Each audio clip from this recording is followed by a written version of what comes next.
we we put cell in three different solution like isotonic, hypertonic and hypotonic solutions. So first of all we have to understand what is osmosis, because these three different scenario depends on the characteristics of osmosis. In case of osmosis, the solvent moves from lower concentration of solute to higher concentration of the solute. So the movement of water, you can say water because here we take the example of cells. So here water moves from lower concentration. Water moves from lower concentration of solute to the higher concentration of the solute. Higher concentration of the solute can hold much water than the lower concentration of the solute. So water moves from lower concentration of the solute to higher concentration of the solute to maintain the osmotic balance between the two environment. Now when we put a cell in an isotonic solution, so cell in isotonic solutions, in the case of cell in isotonic solutions, there is no such movement of water because the solute concentrations of outside environment and inside the cytosol remain same. That is why there is no such movement of water. Now in the case of hypertonic solution, so when we put a cell in hypertonic solution, the water from inside the cells moves out into the outer environment, because in case of hypertonic solution the concentrations of the solute remains much more higher in the outer environment. So the water moves from lower concentration of solute to the higher concentration of solute, that is outer environment, and due to this reason cell shrinks, because the waters from inside the cells moves out into the outer environment and the shape of the cell changes. And in the third scenario, that is in the case of hypotonic solution, in case of hypotonic solution the concentration of the solute in the outer environment remains low. On the other hand, the concentrations of the biomolecules inside the cytosol remains high. That is why water enters inside the cell and cell swells. So swelling of the cells occur and ultimately cell burst, and this is called osmotic lysis. So we have to protect the cells from osmotic lysis.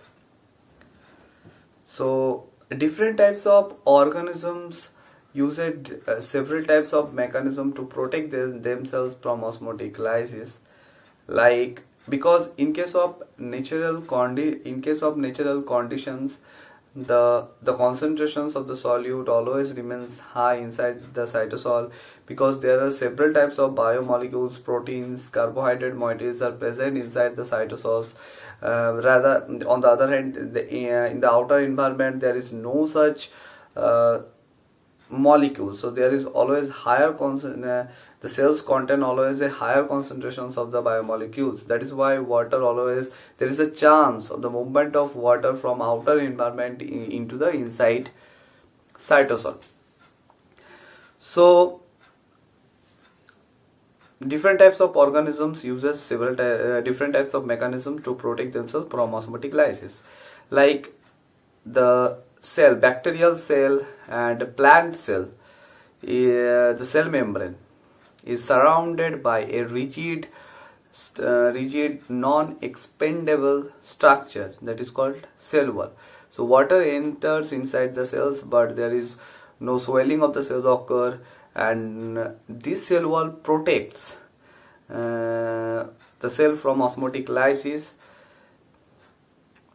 Now the next, that is freshwater protist.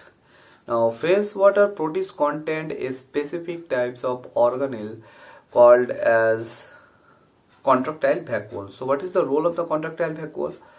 Contractile vacuole pumps out water because there is always a chance of the movement of water from the outer outer environment to the inside the protist. So the contractile vacuole, which is present inside the freshwater protists, pumps out the extra water from their body and maintaining the osmotic balance between the outer environment and inside the cytosol. Now, what happens in case of multicellular organism? In case of multicellular organism like humans, they have to maintain a osmolarity between blood plasma, interstitial fluid, and the cytosol of the cell. The blood plasma contained albumin and several types of other proteins, and these types of proteins maintain the osmolarity of the blood plasma. On the other hand, cells contain different types of ion channels, like it pumps out Na plus and several other ions and maintain the osmolarity inside the cell, and these two characteristics helps in the maintaining the osmotic balance between the blood plasma, interstitial fluid, and inside the cell. Now the most important thing is that osmolarity depends on the number of the solute molecules, not the mass of the solute molecules.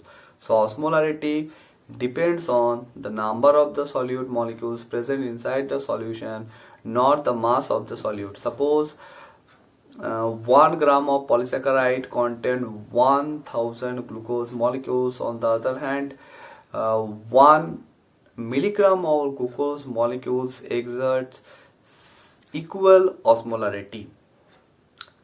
So osmolarity depends on number of the molecules, solid molecules, it does not depends on the mass of the solid molecules. Now, so different types of cells stores their fuel as polymer in a polymer form. Why? Because the polymers does not exert any or you can say the polymer form of any types of biomolecules does not exert much osmotic pressure, or you can say does not disrupt osmolarity inside the cell. So the cells can easily maintain the osmotic balance between inside the cytosol and outside the environment. So cells store the fuel as polymer form, not as a monomer form, because polymers form does not contribute to osmolarity, because if the cells stores their fuel as a monomer form, in those cases because cell have to put more effort to maintain its osmotic balance, and there is a chance of entry of the waters inside the cell. So osmotic lysis, there is chance of osmotic lysis inside the cells. So that is why cell stores fuel as